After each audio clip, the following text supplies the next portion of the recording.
কিছু জায়গায় কিছু কিছু গন্ডগোল দেখাবে, তখনই আপনাদের ডাক্তার ডাকতে হবে। ওখানে যেমন মেকানিককে ডাকছেন, এখানে ডাক্তারকে ডাকতে হবে।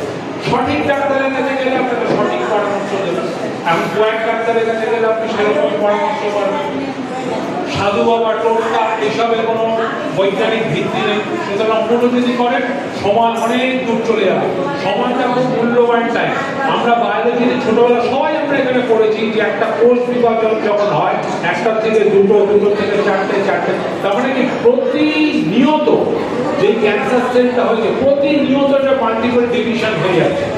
আর এই ডিভিশনটা কি? এটা অ্যাবনর্মাল ডিভিশন, গাণিতিক জিওমেট্রিক প্রোগ্রেশন। তখন একটা থেকে দুটো, দুটো থেকে আটটা, আটটার থেকে 64টা, এরকম দ্রুত নিয়ত বেড়ে যাচ্ছে, দুরন্ত গতিতে বেড়ে যাচ্ছে, সময় খুব অল্প। সেই জন্য আমাদের কথা আছে early Discovery is early recovery. আমি যদি আর্লি ডিসকভার করতে পারি রোগটা, তাহলে আমরা আর্লি রিকভারি